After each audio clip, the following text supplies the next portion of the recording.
జై Srimannarayana. Welcome to my YouTube channel. భాగవతము ప్రథమ స్కందము నేటితో ప్రారంభిస్తున్నాను. భాగవత ప్రియులు అంతా విని ఆదరిస్తారని ఆశిస్తున్నాను. శ్రీ పరాశర పుత్రుడకు వ్యాసభగవానుడు సాక్షాత్తు శ్రీమన్నారాయణ్ణి అంశచే అవతరించినాడు. అతనిని బాదరాయణుడు అని కూడా వ్యవహరింతురు. ఏ దోషములు అంటని వాడును సమస్త కళ్యాణ గుణములు కలవాడు అగు పరబ్రహ్మము కారుణ్యముచే బ్రహ్మ మొదలు తృణము వరకు గల భూతములను సృజించినాడు. అందు దేవతలు, మనుష్యులు, తిర్యక్కులు, స్థావరములు అని 4 విధములుగా శరీరములతో జీవులున్నారు. స్త్రీ పురుష భేదముతో బ్రాహ్మణ, క్షత్రియ, వైశ్య, శూద్ర వర్ణ విభాగముచే బ్రహ్మచారి, గృహస్థ, వానప్రస్థ, సన్యాస ఆశ్రమ భేదముచే జగత్తు అనేక భేదములను కలిగి ఉన్నది. ఈ జగత్తులో భగవానుడు తన్నాచరించి కర్మబంధమును వీడి మహదానందదామగు తన్ను చేయుటకు ఈ శరీరములను ప్రసాదించినాడు. వారి నడువడి వారి తెలియజేయుటకు వారు పొందదగిన ధర్మ, అర్థ, కామ, మోక్ష, రూప చతుర్విధ పురుషార్థములకు సాధనములను ఎరిగించుటకు చతుర్ముఖ బ్రహ్మ నుండి పరంపరలో వేదములను ప్రసాదించినాడు. వేదములు భగవానుని నిశ్వాసము వలె అప్రయత్నముగా అంతకు ముందునున్నవే, బయలువడవల్ని గాని పురుష ప్రయత్నముచే రచించబడినవి కావు. శరీరములను ఇచ్చి పొందవలసిన పురుషార్థములను పొందుటకు తగిన జ్ఞానమును అందజేసిన మానవులు తమ తమ కర్మవాసనల ప్రాబల్యముచే వాణ్ణి అనుసరించి ప్రవర్తించుచు బుద్ధులకు తగినట్టు కర్మలను చేసి గర్భవాసమును, జన్మ జరామరణను పొందించు సంసారిక దుఃఖములను అట్టి ప్రాణికోటిని చూచి భగవానునికి మనసులో కృప కలిగినది. వారిని ఎట్లయినను జీవితంలో ఉన్నతమైన స్థితిని పొందినట్లు చేయవలనని సంకల్పించినాడు. వారికి వేదములను వసంగినాడు. ఆ వేదము 2 భాగములు. మొదటి భాగము దుఃఖములను తొలగించుకుని సుఖముగా జీవించుటకు చేయదగిన కర్మలను ప్రతిపాదించాను. రెండవ భాగము జీవుడు తానెవరో తానెరిగి తాను పొందవలసిన ఆనంద స్వరూపుడగు భగవాన్ని ఎరింగి వానిని పొందుటకు ఉపాయమేమో, వాని స్వరూపమెట్టిదో, ప్రతిబంధకమేమో, వేదము పొందుడిచే కలిగడు లాభమేమో ఎరింగించడి జ్ఞానమును వివరించినది. 1000 కొలది తల్లిదండ్రుల కంటే మనపై వాత్సల్యము కలది. కానీ ఆ వేదము ప్రతిపాదించిన జ్ఞానమును మానవులకు ఎరుగుటకు శక్తి చాలదు. అప్పుడు భగవానుడే వ్యాసుడై అవతరించి ఆ వేదమునకు వ్యాఖ్యానము వ్రాయవలనని సంకల్పించి తన శిష్యుడగు జైమినిచే వేదములోని పూర్వభాగము అగు కర్మకాండమునకు వ్యాఖ్యానము రాయించెను. దానిని పూర్వమీమాంస అంటారు. జ్ఞానమును ప్రసాదించడి వేదములోని ఉత్తర భాగమునకు తానే వ్యాఖ్యానము చేయదలచి బ్రహ్మసూత్రములను అను పేరుతో వివరించెను. దానిని ఉత్తర మీమాంస అని అందురు. అందు సూక్ష్మమైన విషయములను సామాన్యులు ఎరుగలేరని విస్తరించి స్పష్టముగా చెప్పవలనని పూర్వభాగ వివరముగా పంచమ వేదమని ప్రసిద్ధి చెందెను. శ్రీ మహాభారతమనడి ఇతిహాసము తాను రచించెను. ఉత్తర భాగము జ్ఞాన భాగము కనుక ఉపనిషదర్థమును వివరించు శ్రీమద్భాగవతమనడి పురాణమును కూడా తాను రచించెను. ఈ భాగవతము పురాణములలో అత్యంత శ్రేష్టమైనది. ఇది పరమసాత్వికమైన పురాణము. ఇది అశేష జగత్తున పరమ నిశ్శేషమును కోరిడి వారందరూ అధ్యయనము చేయదగినది. వ్యాసుల వారు తమ కుమారులకు శ్రీశుకులకు అధ్యయనము చేయించిరి. శ్రీ శుకయోగి పరీక్షిత్తునకు ప్రవచించుడిచే లోకమున ప్రచారమునకు వచ్చుడిచే భాగవతమును శ్రీ శుకయోగియే రచించినని కొందరు భావింతురు. కానీ బహుపురాణ ప్రావీణ్యముచే వ్యాసుల వారు తమ కుమారుడు శ్రీశుకులకు అధ్యయనం చేయించరే. ఈ శుకయోగి పరీక్షిత్తునకు ప్రవచించుడిచే లోకమును ప్రచారమునకు వచ్చుడిచే భాగవతమును శ్రీ శుకయోగియే రచించని కొందరు భావింతురు. కానీ బహుపురాణ ప్రావీణ్యముచే శ్రీ వ్యాసభగవానుడే దీన్ని రచించినని పెద్దలు నిర్ధారించినారు. భాగవతము 18,000 శ్లోకములు గల గ్రంథము. ఇందు 12 స్కంధములు, అయగ్రీవ బ్రహ్మ విద్య, వృత్రవధ ప్రతిపాదించబడినవి. భాగవతము గాయత్రి మంత్రంతో ఆరంభింపబడినది.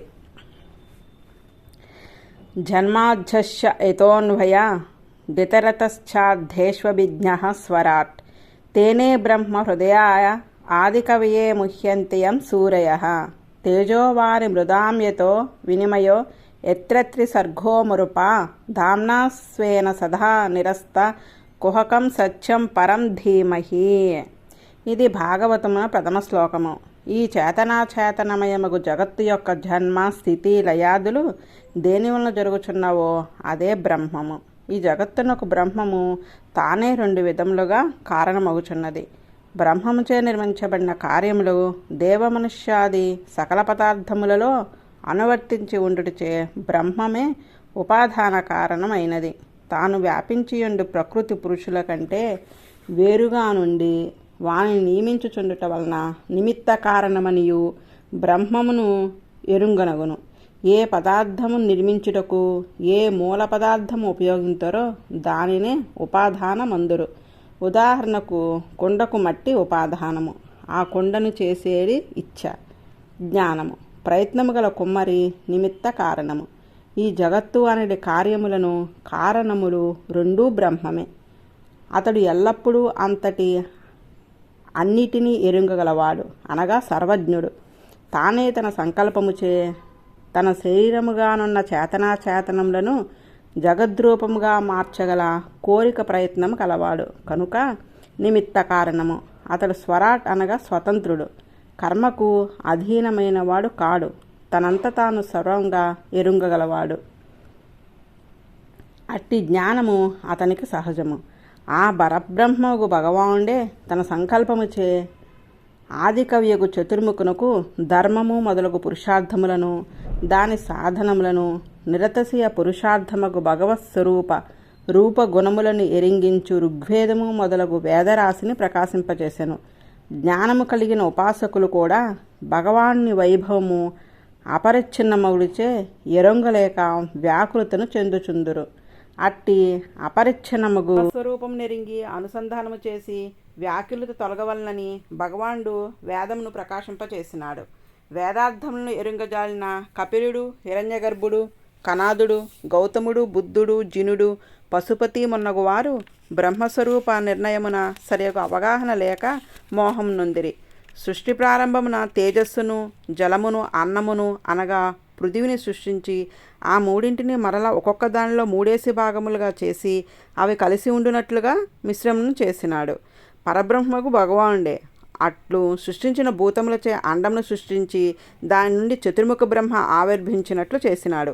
ఇట్లు సృష్టి ఆ పరబ్రహ్మం నుండే జరిగినను సత్వ రజస్తమో గుణములు గల ప్రకృతి అతని శరీరమై అతని సంకల్పంచే మార్పు చెందినది గాని మార్పు పరబ్రహ్మంలో కలుగదు. సత్వ రజస్తమో గుణములు గల ప్రకృతితే సృష్టించబడిన ఈ ప్రపంచము భగవానుకు వికారము కలిగించదు. వికారము శరీరముకు ప్రకృతి యందు కలిగినది, ఆత్మయకు పరబ్రహ్మము సంకల్పించినది.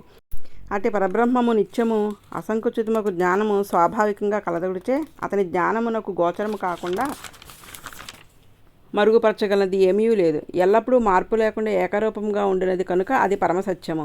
అది దేశ పరిచ్ఛేదము, కాల పరిచ్ఛేదము, వస్తు పరిచ్ఛేదము లేక అన్ని దేశముల యందు, అన్ని కాలముల యందు, అన్ని వస్తువుల యందు ఉండునది. అట్టి పరబ్రహ్మము ధ్యానము చేయుదుము అని శ్రీ భాగవతమును సుఖయోగి ప్రారంభించినాడు. బ్రహ్మస్వరూపమును ఉపనిషత్తు తెలియజేయుచును. యతోవా ఇమాని భూతాని జాయంతే ఏన జాతాని జీవంతి యత్ ప్రయంతి అభిశంవిశంతి తద్విజిజ్ఞాసస్వ తత్ బ్రహ్మ అని ఈ కనపడుచున్న వివిధములను విచిత్రములకు భూతములనియు దేని నుండి పుట్టుచున్నవో, దేనిచే పుట్టి అవి జీవించుచున్నవో, దేన్ని చేరుచున్నవో, మరలా విడువక దేనితో కలిసి ఉండుచున్నవో అది బ్రహ్మము అని చెప్పిన వాక్యములోని యతః అనే పదము తీసుకుని బ్రహ్మసూత్రములో వ్యాసుల వారు జన్మాద్యస్యతః అని సూత్రమున బ్రహ్మ లక్షణములను వివరించరి. ఆ బ్రహ్మసూత్రమును తీసుకుని జన్మాద్యస్యేతః అని శ్రీభాగవతమును ఆరంభించరి. అందుచే ఉపనిషత్తుల వివరణమే బ్రహ్మసూత్రములనియు ఆ బ్రహ్మసూత్రముల వివరణమే భాగవతమనియు తెలియచేయుచున్నది. అందుచే శ్రీభాగవతము ఉపనిషద్ధ అర్ధ వివరమునకై ఆరంభింపబడిన గ్రంథము. ఇందు ఆ బ్రహ్మమే శ్రీకృష్ణ భగవానుడిగా వర్ణింపబడును. ధర్మ ప్రోజ్ఞితకైతవోత్ర పరమో నిర్మత్సరాణం సతాం వేద్యం వాస్తవమత్ర వస్తు శివదం తాపత్రయోన్మూలనం శ్రీమద్భాగవతే మహాముని కృతే కిం వా పరైరీశ్వరః సజ్జో హృజ్యవరుజ్యతేత్ర కృతిభిః శుశ్రూషభిస్తత్ క్షణాత్. ఈ భాగవతమునందు ప్రతిపాదింపబడు విషయము ధర్మము. ధర్మమనగా సుఖమునకు సాధనము. నిరతశయముకు సుఖము మోక్షము.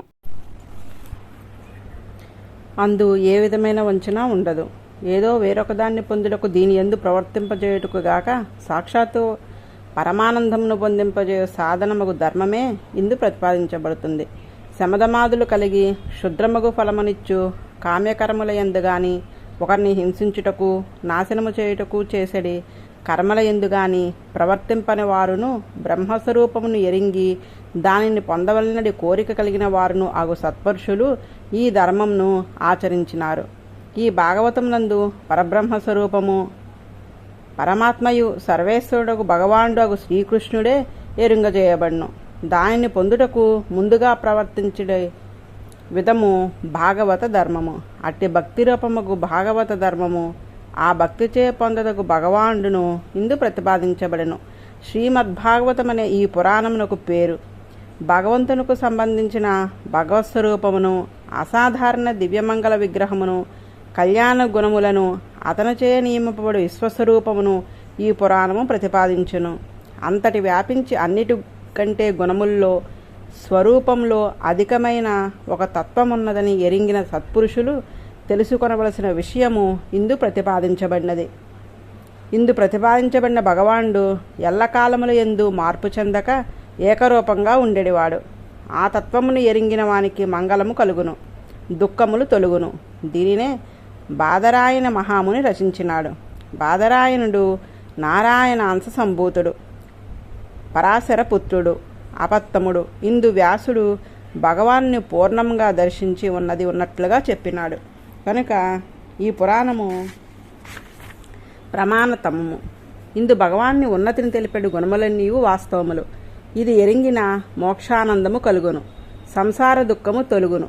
మోక్ష సాధనమగు ధర్మము భక్తి అనియు, దానిచే ఆరాధింపబడు పరదేవత సర్వ జగత్కారణమును, సర్వాంతర్యామియు, సర్వ జగన్నియామకమునకు భగవానుడు శ్రీకృష్ణుడే అనియు ఈ పురాణము ప్రతిపాదించబడుతుంది.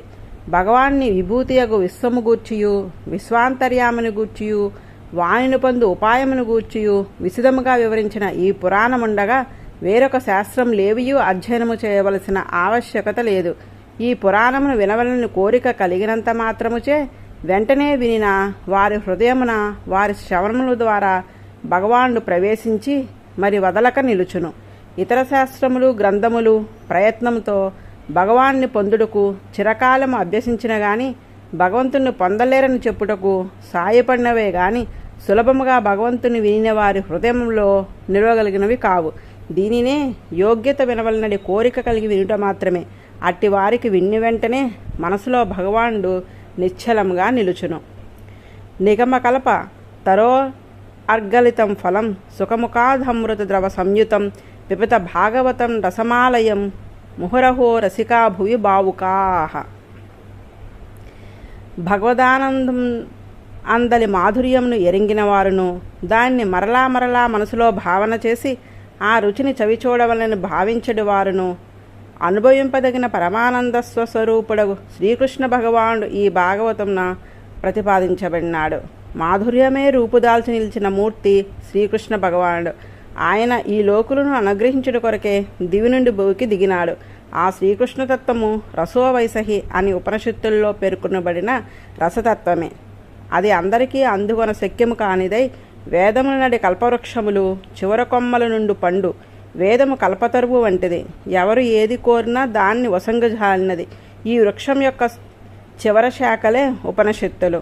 ఆ ఉపనిషత్తుల్లో ప్రతిపాదించబడిన రసస్వరూపుడే శ్రీకృష్ణ భగవాన్ అనేది ఫలము.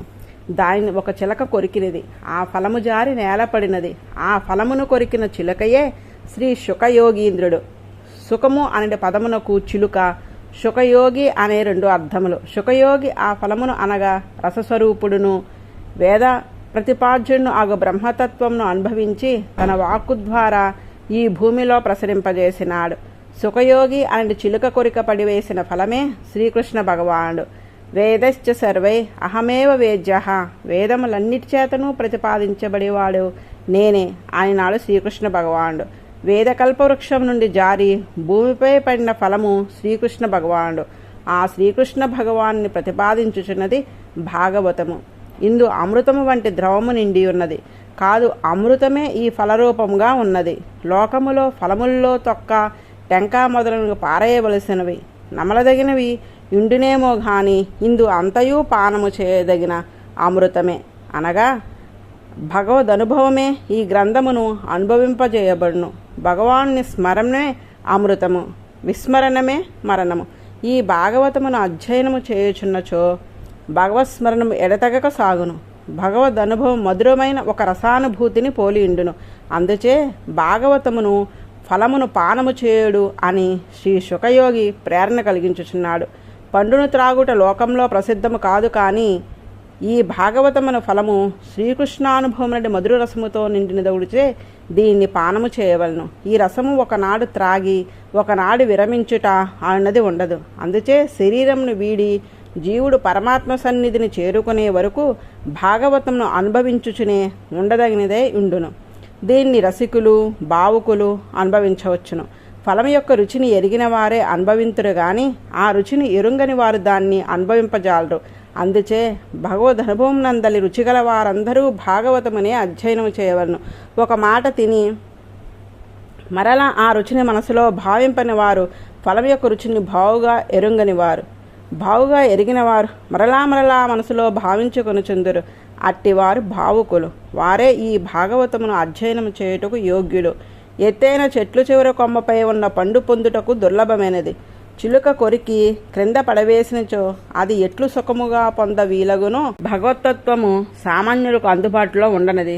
దాన్ని శ్రీశుకయోగి తన వాక్కుచే ఈ లోకమునకు అందించినాడు. ఈ భాగవతమునకు వేదమే మూలము. కేవల నివృత్తి ధర్మం నందే ఆసక్తి కలిగి విరక్తుల్లో అగ్రసుడకు సుఖయోగి దానిని ఆదరించినాడు కనుక మోక్షమంది ఇచ్చుగలవారు దీన్నే ఆదరముతో సేవింపదగను. ఇటు భాగవతమును సుఖయోగి పరీక్షిత్తునకు వివరించుటకు ముందు చేసిన ప్రార్థనా శ్లోకములు ఇంతవరకు వివరించబడినవి. ఇక ముందు పరీక్షిత్తుకు సుఖయోగేంద్రుడు ఉపదేశించుటకు ముందు దీని నైమిషారణ్య శౌనకాది ఋషులకు వివరించిన కథ తెలియజేయబడుచున్నది. నైమిషారణ్యం దేవతలు ఆదరించిన క్షేత్రము, బ్రహ్మ ప్రవర్తింపజేసిన సంసార చక్రం యొక్క నేమి ఈ క్షేత్రం నందు శిథిలమైనది. అనగా ఇచ్చట సంసారము ప్రవర్తింపదు. నేమిహి శీర్యతే అత్ర ఇతి నేమిషం తదేవ నైమిషం అని దాని వ్యుత్పత్తి.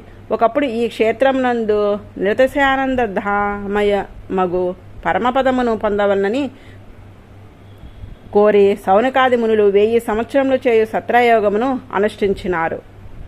ఋత్విక్కులే యజమానులే ఉండడి యాగమును సత్రయాగము అందరు. అట్టి సత్రయాగమును సౌనకాది మునులు చేయుచుండరి. ఆ సత్రయాగమునందు ఒకనాడు సౌనకాది మునులు ప్రాతకాలమునే హోమము చేయదగిన నెయ్యి పాలు మొదలగు ద్రవ్యములతో అగ్నిని ఆరాధించి అనంతరము అచ్చట కూర్చుని ఉన్న సూతుని సత్కరించి ఆధారముతో ఈ క్రింది విధంగా ప్రశ్నించిరి. అనగా నీకు శాస్త్రార్థ జ్ఞానము కలగకుండా చేయు అజ్ఞానముకు కారణముకు పాపము లేదు. జాతితే జ్ఞానమునకు యోగ్యత లేకున్నను జ్ఞానమునందు యోగ్యతను కలిగించు సంస్కారం గలవాడువు. నీవు ఇతిహాసములను పురాణములను ధర్మశాస్త్రములను అధ్యయనం చేసిన వాడువు. ఎన్నోసార్లు చెప్పి ఎందరికో వినిపించిన వాడువు. వేదవేత్తల్లో అగ్రసేయుడుగు బాదరాయన భగవానుడును పరమాత్మతత్వమును ప్రకృతి పురుషత్వములు ఎరింగిన వాళ్ళగు పరాశరుడు మొదలగు మునులు ఏ పురాణములు ఎరుగుదురో వానటిని నువ్వు ఎరుగుదువు. మహాపురుషుడు అనుగ్రహం నీకు పరిపూర్ణంగా లభించినది. నీవు వారికి అత్యంత ప్రియ శిష్యుడువు. గురువులు ప్రేమించిన శిష్యులకు రహస్యమైన విషయమును కూడా ఎరుగుతురు. మీరు వినిన పురాణముల్లో ఏది నిరతిశమైన శ్రేయస్సును కలిగించున్నదని నిర్ణయింపబడి ఉన్నదో దాన్ని మాకు ఎరిగింప ప్రార్థించుచున్నాము. ఈ కలియుగంలో మానవులు అల్పాధ్యాయం గలవారు. అందుచే భోగములు అనుభవించిన తర్వాత కలుగవలసిన మోక్షమునందు కోరిక కలుగుటకు అవకాశం తక్కువ. వారి బుద్ధులు కూడా విషయములను గ్రహించుటకు సమర్థములు కావు. తాపత్రయములచే పీడింపబడుచుందరు అదృష్టహీనులు. అందుచే వారు పొందదగిన ఫలమును పొందుటకు చేయదగిన కర్మలు ఆచరింపజాలిన వారు కారు. కర్మలు ఈ కలికాలంలో ఆచరించుటకు సాధ్యములు కావు. అందుచే ఏది వినుచో మనసులో పొందదగిన దాన్ని పొందవలనడి నిశ్చయము కలిగి దాన్ని ప్రయత్నించి పొందగలమో అట్టి సారభూతముకు విషయమును మాకు ఎరిగింపుము. దాన్ని ఎరుగవలనడి శ్రద్ధ కలవారము మేము. సూత, భగవాన్ని దివ్యచరిత్రమే వినదగినని పెద్దల వలన వింటమి. ఆ భగవానుడు వసుదేవునికి దేవకీదేవి యందు కుమారుడుగా జన్మించినాడని విన్నాము. అట్లు జన్మించుటకు కారణమేమి? ఏమి చేయుటకు ఈ లోకమున అవతరించినాడు? శ్రీకృష్ణావతారము లోకులకు క్షేమము కలిగించుచున్నది, అభీష్టమును పొందుటకు సాధనమని వింటిమి. అనిష్టమును పరిహరించుటకు, ఇష్టమును కలిగించుటకు ఆ భగవాన్ నామమే ప్రధానముగు సాధనము. సంసారం నుండి ఆపదను పొందినవారు భగవన్నామమును అప్రయత్నంగా పలికెను సంసార బంధము వీడును. వీయుట మాత్రమే కాదు, నామ సంకీర్తము చేసిన వాణ్ణి చూచి సంసారము భయపడి మరలా వాని దరికి చేరదు. భగవాన్ని పాదార విందములను తమకు ప్రాప్యమని మనసును దృఢముగా నమ్మిన వారు కూడా భగవాను వంటి మహాత్మ్యము కలిగి ఉందరు. భగవద్భక్తులు పాదములను ఆదరించిన వారు కూడా ఆకాశగంగా జలముచే సేవించుడిచే ఎట్లు పవిత్రులగుదురో అట్లు పవిత్రులగుదురు. గంగకు భగవత్పాద సంబంధముచే తన్ను సేవించిన వారి పాపమును తొలగించు శక్తి కలిగినది. అట్లే భగవత్పాదార విందములను ఆశ్రయించిన వారికి తమను సేవించిన వారి పాపమును తొలగించే శక్తి సహజంగా కలుగును. భగవానుడు పుణ్యశ్లోకుడు, అనగా వినిన వారిని కీర్తించిన వారిని కూడా పవిత్రం చేయవాడు. అతని చరిత్రము స్తుతింపదగినది. అతని యశస్సు కలిమాలిన్యంను నశింపజేయుచున్నది. చిత్తశుద్ధి కావాలని కోరేడు వాడు భగవన్నామములను చరిత్రలను తప్పక వినవలను. భగవాన్ యొక్క ఉదారములకు చరిత్రములను నారదాదులు గానం చేసినారు. భగవాన్ లీలావతార చరిత్రమును వినవలనడి త్వరకలిగిన మాకు వివరింప ప్రార్థించుచున్నాము. భగవత్ చరిత్రములు వీటిలో మాకు విసుగు కలగదు, చాలును అనిపించదు. రుచిని ఎరింగిన వినివార్లకు ప్రతి పదము మధురముగానే ఉండును. భగవానుడు శ్రీకృష్ణుడిగా అవతరించి బలరామునితో కలిసి కపటమానవుడై తవ దివ్యత్వము బయల్పరచక మర్క్యులు చేయజాలని చేష్టితములను ఎన్నిటినో చేసినాడు కదా. కలియుగము వచ్చినది, మరి ఒక సాధనముచే ఈ కలిదోషమును దాటజాలమని మేము ఎరుగుదము. భగవత్ కథాశ్రవణము చేయవల్లని, భగవద్గుణములు అనుభవించవల్లని ఉత్సాహం గలవారమే దీర్ఘశత్రయాగమున విష్ణు సంబంధము గల ఈ నైమిష క్షేత్రమును మేమందరము చేరి ఉన్నాము. వేరొక ఉపాయంచే దాటకు శక్యం కాని సంసార సముద్రం నందు పడవను నడిపెడి చుక్కాని త్రిప్పువానిగా నిన్ను మాకు భగవానుడు చూపినాడు. యోగీశ్వరును బ్రాహ్మణ కులమునందు ప్రేమగలవాడును, ధర్మమునకు కవచము వలె రక్షకుడును, భక్తి యోగముచే సేవంపదగిన వాడును అగు శ్రీకృష్ణుడు నేడు వైకుంఠమును కేగినాడు. కలియుగమును ప్రవేశించినది. ధర్మమునకు రక్షకులు ఎవరూ లేరు. ధర్మము కృష్ణుని శరణు పొంది ఉన్నది. ఆ కృష్ణ చరిత్రమును విన ధర్మమును బాధించు కలి తన ప్రభావమును చూపలేదు. అందుచే కలిదోషమును హరించడి కృష్ణ చరిత్రమును మాకు ఎరిగింపుము. రోమ మహర్షిని కుమారుడు సూతుడు సౌనుకాదులు అడిగిన ప్రశ్నకు సంతోషించి సమాధానము చెప్పుటకు ఉపక్రమించాను. ముందుగా తనకు భాగవతమును వినిపింపచేసిన శీశుకునకు నమస్కరించుచున్నాడు. యం ప్రవ్రజంతమనుపేతమపేత కృత్యం ద్వైపాయనో విరహకాతర అజుహావ పుత్రేతి తన్మయ యథాతరవోభినేదుః తం సర్వభూత హృదయం ముని మానతోస్మి యస్మానుభావ మఖిలశ్రుతి సారమేకం ఆధ్యాత్మదీపమతిథి తేషతం తమోధం సంసారిణాం కరుణ యాహ పురాణగుహ్యం తం వ్యాససూనముపయామి గురుం మునీనాం నారాయణం నమస్కృత్య నరం చైవ నరోత్తమం దేవీం సరస్వతీం వ్యాసం తతో జయముదిరేత్. సూతుడు ఈ పురాణమును మొట్టమొదట ప్రవర్తింపచేసిన మహోపకారమునకు కృతజ్ఞతగా సుఖయోగికి నమస్కరించుచున్నాడు. సుఖయోగి విరక్తుడై పరిపూర్ణమైన బ్రహ్మజ్ఞానమందు పరనిష్ఠితులు చేయదగిన కార్యమేదియు లేనివాడే, తోడు ఎవరూ లేకుండానే ఒంటరిగా తండ్రియకు వ్యాసమహర్షిని విడిచి వెళ్ళిపోవచుండగా వ్యాసుడు కుమారునియందు గల ప్రేమచే విడిచి ఉండలేక ఆర్తితో పుత్రా పుత్రా అని పిలవగా ఆ అడవిలో ఉన్న వృక్షములనియు తన్మయులై సమాధానముగా ఓయ్ అని పలికినవట. శుకుడు పరినిష్పన్న బ్రహ్మోపాసన కలవాడగుడిచే ముక్తులు జ్ఞానమునకు ఆవరణము తొలగినట్లే అతనికి కర్మరూప ఆవరణం తొలగినది. అందుచే తనలో నారాయణుడు ఉన్నట్లే విశ్వమంతటును వ్యాపించి ఉండుటను దర్శించి ఆ వృక్షములోనున్న జీవుల్లో తనలో సామ్యమును భావించి పైనున్న శరీరమును ప్రకృతి వికారమౌడుచే ఏకరూపముగా భావించెను. అన్ని వృక్షముల్లోని నారాయణ్ణి, నారాయణునికి శేషభూతములై తనతో సమానముగా జ్ఞానాకారములకు ఆత్మలను దర్శించెను. వృక్షంలో సర్వత్రా తానే జ్ఞానం ద్వారా వ్యాపించి ఉండెను. అందుచేత సర్వభూత హృదయుడై ఉండెను. అప్పుడు వ్యాసుడు పిలిచిన పిలుపుకు ఆ వృక్షములు స్పందించి ఓయని బదులు పలికినవట. అట్టి స్మరణశీయుడు శ్రీ శుకయోగిని నమస్కరించుచున్నాను. శ్రీ శుకుడు తాను సకల శృతిసారమును అనుభవించినాడు. ఆ వేదములో ప్రధాన ప్రతిపాద్యుడు ఉత్తమ పురుషులకు ఆ పరమపురుషుని ఆరాధన రూపములుగా కర్మలను ఎరింగినవాడు. సకల శృతిసారము శ్రీ భాగవతముని ఎరిగి అనుభవించినాడు. శ్రీమద్భాగవతము ఆత్మ పరమాత్మ యథార్థ స్వరూపము, ప్రకాశింపజేయుటిలో దీపము వంటిది. అజ్ఞానమును గాఢాంధకారమును తొలగించి ఈ పురాణమును చెప్పుటకు ముందు నారాయణునకు బద్రికాశ్రమమున భగవదవతారభూతుడైన నారాయణ నుండి అష్టాక్షరీ మంత్రమును శిష్యుడిగా పొందిన నరునకు నమస్కరించవలను. ఈ లోకంలో శిష్యాచార పరంపరకు మొదటివారు నరనారాయణులు. వారు ఉపదేశించిన నారాయణ తత్వమే పురాణంలో విస్తరింపబడినది. ఆ నారాయణుడి నరుని ద్వారా నారాయణ మంత్రమును ఉపదేశించుటే కాక బ్రహ్మ ద్వారా నారదాదులకు భాగవతమును ఉపదేశింపజేసి పురాణవాధ్యాయమును ప్రవర్తింపజేసినాడు. కనుక నరనారాయణులకు బ్రహ్మకు నమస్కారం చేయవలను. అధిష్టాన దేవతగా ఉండే నారదాదులకు ఉపదేశింప ప్రేరణ నొసంగిన సరస్వతీదేవికి నమస్కారం చేయవలను. భగవాన్ నుండి పొందిన చతుశ్లోకి భాగవతం నారద నుండి ఎరిగిన వ్యాసుడు 18,000 శ్లోకములు గల శ్రీమద్భాగవతమును రచించినాడు. కావున వ్యాసునుకు నమస్కరించవలను. అప్పుడు జయమగును అనగా శ్రీమద్భాగవతమును చెప్పవలను. శ్రీమద్భాగవతమునకు జయమని పేరు. సమస్తముకు పాపమును జయించుటకు సాయపడినది కనుక ఈ పురాణమునకు జయము అని పేరు సార్థకము. వ్యాసుల వారు ప్రవచించిన 18 పురాణములకు జయము అను సంగ్రహనామము. సంస్కృతము అక్షరములలో అంకెలను చెప్పుట పరిపాటి. కా మొదలు 9, టా మొదలు 9, పా మొదలు 5, యా మొదలు 8 అక్షరములను వాని స్థానములను బట్టి అంకెలుగా చెప్పుదురు. జా అన్నది కా మొదలు 8 అక్షరము, యా అన్నది యా మొదలు 8 1. 8 1 వేసి అంకానం వామతో గతి అని సంస్కృత పద్ధతిని అనుసరించి ఎడమ నుంచి కుడికి లెక్కించిన 8 1 తిరగవేసిన 18 అగును. కావున పురాణములు 18. అందుచే పురాణం అన్నిటికీ జయ అనే పేరు. వాణ్ణి చెప్పునప్పుడు ముందు నారాయణునికి, నరునికి, బ్రహ్మదేవునికి, సరస్వతికి, వ్యాసునుకు నమస్కరించి చెప్పవలను అని నియమము. సూతుడు ఆ నియమం అనుసరించి నమస్కారమరించి మునులకు చెప్పుట ఆరంభించినాడు. మునులారా, చాలా బాగుగా ప్రశ్నించినారు. మీ ప్రశ్న లోకములకు మంగళములు కలిగించినవి. శ్రీకృష్ణుని గురించి ప్రశ్నించినారు. ఆ కృష్ణుడు నిరతశయ మంగళ స్వరూపుడు. కృష్ణుడు మనసులో తలంచిన లేదా చెప్పినా వినినా మనసు సుప్రసన్నమగును.